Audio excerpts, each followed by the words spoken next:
My name is Jim O'Donnell. My colleague Gary McCracken and I have put together a presentation on the high availability and disaster recovery capabilities of SAP HANA.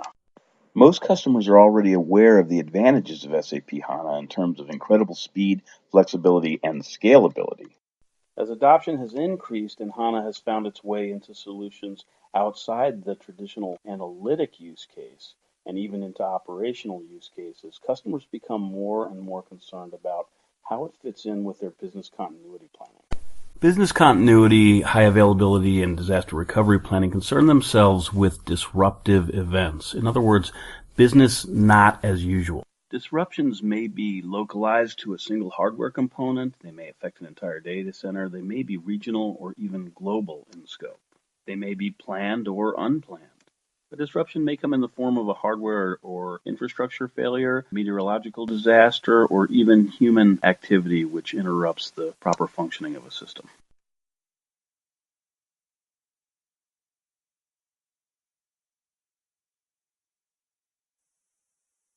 Regardless of whether a disruption is categorized as a localized availability disruption or a much more serious disaster, time becomes critical. As long as that asset remains offline, it's no longer making money for the enterprise. Business processes may be disrupted. The asset itself may actually become a liability. There are two KPIs, often called objectives, that are critical to any business continuity analysis. The first of these is recovery point objective, often abbreviated as RPO, and the second is RTO, or recovery time objective. RPO, recovery point, is the period of time between the last successfully committed transaction and the time the system goes down because of the disruption. It's during this period that transactions in flight may be lost, leading to data corruption. Recovery time objective, on the other hand, is the period from the interruption during which the system is down, the time that it takes to detect the interruption, assess the damage, repair the damage, and resume operation.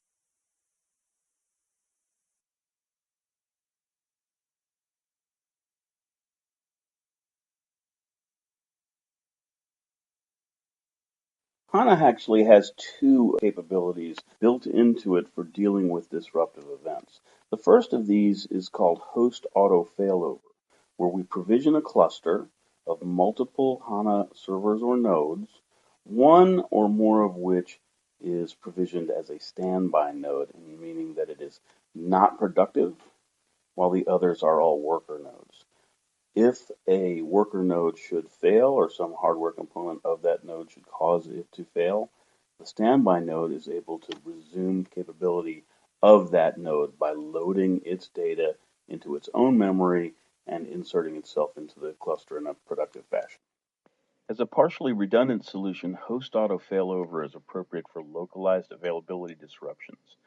Recovery point risk is reduced to zero, but recovery time can take up to several minutes while the standby node reloads its data.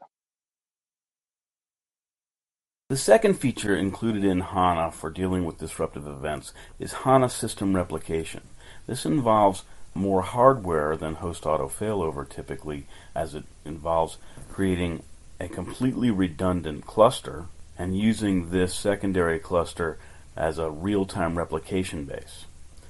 If at some point a disruptive event occurs preventing access to the primary cluster, the secondary cluster can immediately take over for the primary, and full service can be restored almost immediately. As a fully redundant solution, all data from all nodes is completely replicated and preloaded onto the secondaries. This means that RPO risk and recovery time is effectively reduced to zero. The great thing about system replication is that within the data center and on the local area network, it provides very short RPO and RTO high availability solution, but it can also be leveraged across the WAN and at much larger distances to provide complete disaster tolerance capability as well.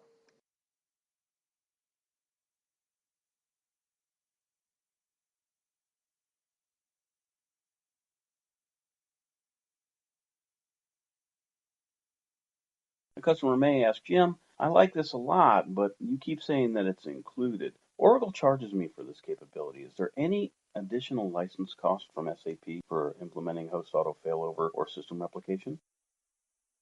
The answer is absolutely not. SAP considers standby nodes and replication secondaries to be non-productive instances which carry no additional license cost.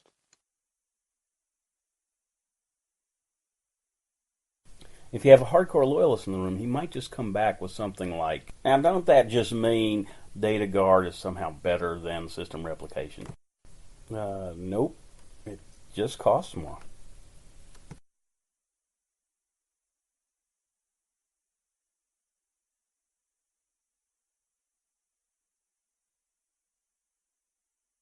At this point in the conversation, the customer is usually looking to drill into more detail.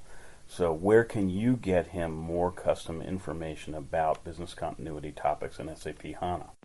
We've put together some very detailed presentations and workshops, and I'm going to ask Gary to tell you a little bit more about them.